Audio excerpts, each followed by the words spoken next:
है भगवानपुर विधानसभा के भगवानपुर कस्बे में, यहाँ पर पूर्व मुख्यमंत्री हरीश रावत वोट की अपील कर रहे हैं और जनसंपर्क कर रहे हैं। तो यहाँ पर लोगों का क्या रुझान है, हम उनसे जानेंगे। हमारे साथ राव प्रमोद है। राव प्रमोद साहब, किस तरह का यहाँ पर जो है समर्थन मिलता दिख रहा है आपको? देखिए, भगवानपुर विधानसभा में बहुत ज़्यादा समर्थन हरीश रावत जी का है। हर लोगों में उत्साह है। हर लोग देखो ये भी बिलाल यादव वैसे जनसंपर्क करना है कि भीड़ होगी इनके पीछे। तो इनका रावत जी का अपना बहुत बड़ा प्यार है भगवानपुर विधानसभा में, और ममता राकेश का भी बहुत अच्छा असर है, और भगवानपुर विधानसभा भारी मतों से जीत के जाएंगे। यहाँ पर जो है राव प्रमोद और विधायक ममता राकेश का बहुत अच्छा समर्थन मिल रहा है यहाँ पर लोगों को, और यहाँ पर लगातार जो लोगों का प्यार है, जो आशीर्वाद है, वो लगातार यहाँ पर मिलता दिख रहा है। तो हमारे साथ राव मनोहर भाई भी है। मनोहर भाई, यहाँ पर किस तरह का जो है जनसंपर्क कर रहे हैं? किस तरह का क्या एक पब्लिक में तो थोड़ा सा हुआ है, चुनाव तो एक तरफा सा ही हो रहा है कांग्रेस के पक्ष में, चाहे वो पूरे हरिद्वार जिले में भगवानपुर में एक तरफा ही है। एक एससी समाज का बहुत बड़ा सहयोग मिल रहा है हमें, अदर समाज का बहुत सहयोग है। थोड़ा सा ये है, भगवानपुर में अभी तक रावत जी नहीं आए थे, आज रावत जी आए हैं, थोड़ा लोगों से मिल रहे हैं। बस ये है, चुनाव एक तरफा सा ही हो रहा है। लास्ट दिन है, क्या इतिहास लिख पाएगी कांग्रेस? इंशाल्लाह पक्का लिखेंगे। तो हमारे साथ जो काफिला है, जो काफिला है वो आगे निकल चुका है। तो हमारे साथ यहाँ पर जो भीड़ थी वो आगे जा चुकी है, और हमारे साथ हम बात करेंगे अभी कुछ ब्रेक के बाद। 2009 दोहराने जा रहे हैं पूरे उत्तराखंड के अंदर, और हम हरिद्वार की सीट बहुत अच्छे बहुमत से जीत रहे हैं, और 5 सीटों पर कांग्रेस का परचम लहरा रहा है, झंडा लहरा रहा है। मैं कुछ लोगों को कुछ बातों को टिप्पणी के लायक नहीं समझता। ये तो मिली जुली कुश्ती वाले लोग हैं। जब उनको लगा भाजपा के लोगों को कि ये वोट काटने में सक्षम नहीं हो रहा, लोग इसकी भूमिका, एक व्यक्ति विशेष की भूमिका को वोट काटने वाले के रूप में समझ गए हैं, तो ये नकली झगड़ा बनाया गया है भाजपा और उनके बीच में। ये तो मिला जुला झगड़ा है, ताकि जरा सा उसको वोट काटने में सहूलियत हो सके, लेकिन लोग इस खेल को समझते हैं। अच्छा, उमेश कुमार जी मान चुके हैं कि हमारी जो फाइट है वो कांग्रेस के साथ ही है, तो इसका मतलब भाजपा बाहर है?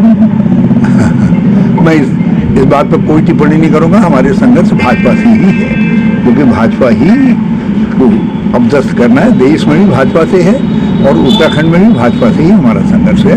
बाकी तो भाजपा की तरफ से स्पॉन्सर्ड वोट कटवा है, वोट काटने वाले। अच्छा, यहाँ की आवाम उन्होंने खड़ा किया है। यहाँ की आवाम हरीश रावत को बहुत प्यार करती है, तो हरीश रावत का क्या संदेश होगा? मैं उनका बहुत आभारी हूँ, वो मुझसे प्यार करते हैं, मोहब्बत करते हैं। मेरे दिल में हरिद्वार के लिए बहुत बड़ा स्थान है, तो मैं आभारी, मैं अपने को बड़ा सौभाग्यशाली मानता हूँ कि हरिद्वार के लोगों का प्यार मेरे साथ है। तो यहाँ की जो बेरोजगार युवा है, क्या वो डबल इंजन की जो सरकार है उसे क्या जाम करने का काम करेंगे? बिल्कुल जाम करेंगे, करना चाहिए। बल्कि जाम नहीं है तो कबाड़ी को बेचने लायक डबल इंजन है। ये तो जो है मरम्मत के लायक भी नहीं है, ये तो कबाड़ी को बेचने लायक डबल इंजन है। और बेरोजगार नौजवानों को तो इसको जल्दी से जल्दी उखाड़ करके बेच देना चाहिए, और कांग्रेस की सरकार लानी चाहिए। हमने 3 साल में 32,000 लोगों को अपने राज्य में नौकरियां दी। 7.5 साल हो गए, 3200 को नहीं दे पाए।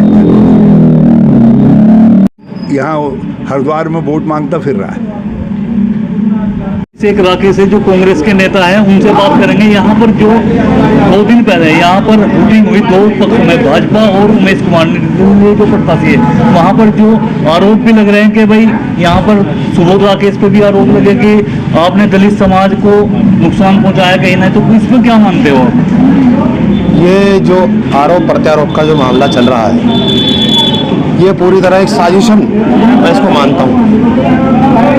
तो इस साजिशन में इसलिए कहूँगा क्योंकि चारों तरफ भगवानपुर विधानसभा तो बहुत बड़ी मार्जिन से जीतने जा रही है कांग्रेस पार्टी। मैं कह रहा हूँ कि इस समय पूरे हरिद्वार जिले में हमारे दलित समाज में एक रोष है। वो रोष है भाजपा पार्टी को लेकर।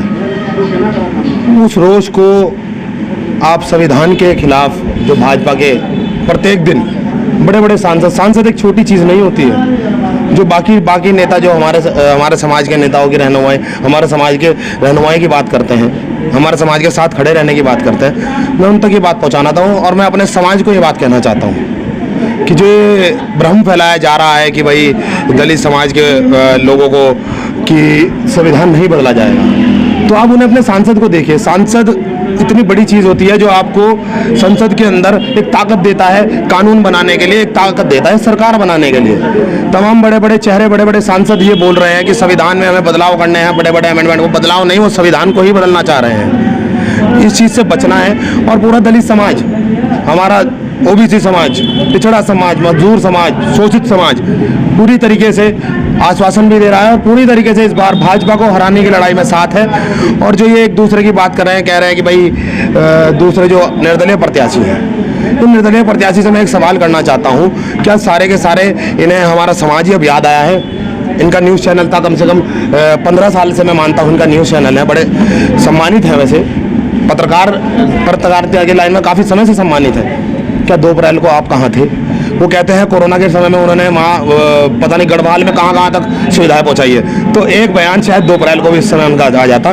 तो समाज को जो भ्रमित करने का कार्य दोनों पक्षों द्वारा की जा रहा है, ये सिर्फ और सिर्फ एक फंडा है कि आपस में झगड़ा दिखाओ कि भाई एक समाज के व्यक्ति है तो हमारे समाज के व्यक्ति के साथ बदतमीजी कर दी है। ऐसा कुछ नहीं है, ये एक आपस की मिली भगत है जिससे हमारे समाज को तोड़ा जा सके। पूरे हिंदुस्तान के अंदर, मैं खाली भगवानपुर की बात नहीं करूँगा, हरिद्वार जिले की बात नहीं करूँगा, पूरे हिंदुस्तान के अंदर दलित समाज इतना जागरूक है। इस बार लड़ाई सीधी सीधी है, लड़ाई है अपने अधिकारों की, लड़ाई है आरक्षण की, लड़ाई है संविधान की, लड़ाई है अपने हक और हुकूकों को वापस जीतने की। क्या जो यहाँ एससी समाज और मुस्लिम समाज को बुलगुलाने का काम कर रहे हैं? पूर्ण तरह से, पूर्ण तरीके से मैं आपको कहता हूँ, आप अपने न्यूज़ चैनल के माध्यम से आप जाकर देखिए। तमाम ऐसे गांव जो कभी बहुजन समाज पार्टी को, ऐसी पार्टी को वोट किया करते थे, आज वो समझ चुके हैं, आज वो ये देख चुके हैं। जिन्होंने भारतीय जनता पार्टी को एक धब्बा वोट दिया है, वो एक तरफा इस बार कांग्रेस को वोट करने जा रहे हैं। ममता राकेश जी को, वीरेंद्र रावत जी को, हरीश रावत जी को और अभिषेक राकेश को वोट करने जा रहे हैं। और अभिषेक राकेश भी हर समय उनके साथ खड़े रहे हैं, हर समय उनके मुद्दे में साथ खड़े रहे हैं। जी, क्या इतिहास लिख पाएगी लोकसभा से? इस बार पूर्ण तरीके से मैं ये कहना चाहता हूँ, हरिद्वार में तो हम इतिहास लिखने ही जा रहे हैं। मैं ये कहना चाहता हूँ, जो ये हवा बना रखा है, झूठ मूठ का हुआ, जो मीडिया को आप जैसे मैं कहता हूँ दिलेर मीडिया वाले जो भी निकल कर जो सही खबर जनता तक पहुंचाने का काम कर रहे हैं, ऐसे कुछ ही मीडिया वाले बचे हैं। बाकी जो बड़े राष्ट्रीय स्तर के मीडिया हैं, उनका स्तर आप भी देख चुके हैं, उन्हें तो कुछ नहीं पता। उन्होंने तो मोदी जी को अपने माई बाप मान लिया है और उनका ऐसा सोच लिया है कि इन्हीं का प्रचार प्रसार उन्हें करना है। तो मैं मानता हूँ कि अभी भी जिंदा है, मीडिया में भी कई भाई हमारे जिंदा है, आवाम जिंदा है, लोग जिंदा है, दलित समाज जिंदा है। और वो जिंदा होने का प्रमाण इस बार वोट के माध्यम से देने का काम हमारे कांग्रेस पार्टी को, इंडिया गठबंधन को और संविधान की जो लड़ाई लड़ने का काम है उसको जिताने का काम करेंगे। राकेश जी थे। अब हम बात करेंगे जो यहाँ की चर्चित विधायक है ममता राकेश जी, उनसे बात करेंगे। विधायक जी, क्या लाज बच पाएगी लोकसभा?